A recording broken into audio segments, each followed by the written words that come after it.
Hello, everyone, and welcome to the Lorekings. Let's talk about a video game Bill of Rights.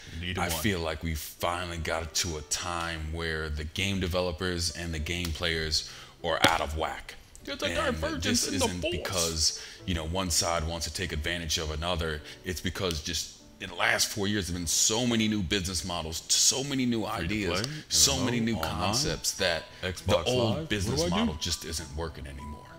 This isn't the first time that games kind of got out of whack because of new developments or new things within the industry. Let's take Atari, for instance. When Atari first came out, they didn't really check their games and stuff like that to make sure that the person was getting what they paid for. In the end, there were so many crappy games that the flooded the worst game market of all time. that people didn't want to pay for because they got burned so many times, and it pretty much took Atari down. The second time that the video game industry really had to come together and start enforcing some rules was when Mortal Kombat came out with the blood. Until then, most of the games were for kids. It was a kid thing. And then once people started hitting into teenage years, they found out that these concepts people could get behind. So the video game industry then came up with the ESRB to make sure that that confusion was gone from the parents and from everyone else, and it helped the video game industry move forward. Now it's time for the video game industry to come together and figure out DLC, free to play, and all these other business models, because I feel like people don't understand what they're paying for anymore. When you get a game, am I paying for online play? Am I paying for offline play? Can I not play the game if it's free to play? Can I even play it to completion? And all these other things. I think we need to really sit down and have a hard discussion on what this really means. I feel like currently we're on the 4th generation of gaming. Not consoles, but gaming. I think the first generation was the arcade, where you put a quarter in and you knew you got 1 life, or you played, or you get 3 lives, but it was very clear on what you got for that quarter. The second generation was Nintendo, Atari, Nintendo 64. On the PC was Myst and Doom. Super Mario You paid your Brothers. money, you got a game. And if that game sucked, then you didn't buy any more from that maker. But you got the game. You got a complete package of game. Then the 3rd generation was when online play started. I mean, you had PC with Warcraft and StarCraft. You had on console with Xbox Live and PlayStation, and someone with the Dreamcast. But that was when you got online, and that's where I guess the divergence started, is because There's a divergence in the force. originally you just bought a game for what you got at home, and now all of a sudden there was this extra component. And then the 4th generation of gaming, which is online play, DLC, free to play models. WTF. This is where the confusion is now apparent.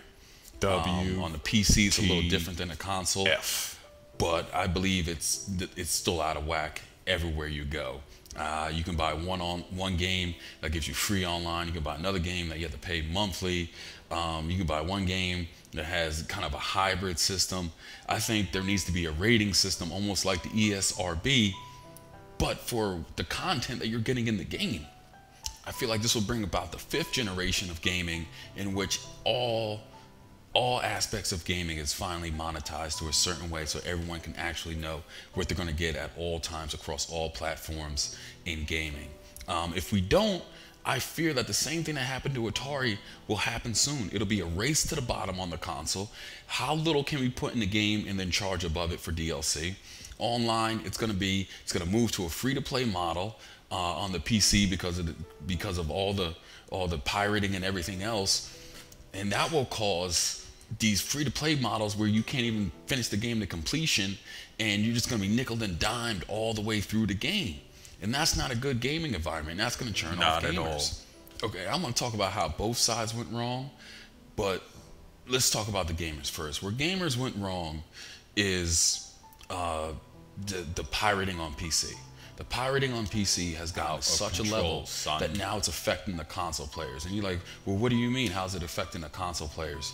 It's because when people make a Mass Effect, or they make an Xbox, no, I mean a Halo, or they make a Gears, or they make a Skyrim, or something of that nature, and all the PC people pirate and play the game for free, but it costs X amount of money to make the game. The companies have to make their money back or they go out of business. So what they do, they nickel and dime the console player. And now if you play on PC, you're like, oh, that's cool, that's cool. Yeah, until the console player no longer feels like they're getting value for what they're hell paying with for. this game. And then they'll stop buying the game, and then you won't be able to pirate that game because it won't exist anymore. Where did the game makers go wrong now? Okay, the game makers went wrong because they failed to realize this problem, and now they're trying to extract every nickel and dime out of people. I gotta pay Every what on nickel day and one? dime, and they know their product's not living up to the standard that it used to comparatively on consoles, and they know that they are just withholding player stuff getting whacked. from the game that they know is important just so you have to download it later. They're withholding your experience, and I feel like that's where they went wrong. So what's the solution? Because I'm not all about just complaining like wah, wah, wah, I'm crying, little baby and stuff like that. There are I'm no two Snooki. cost centers pretty much in video game making: the online part of the game and the offline part of the game. So that's how the cost should be born per how you play the game. So there'll be two prices added onto the game. You have the offline price and the online price.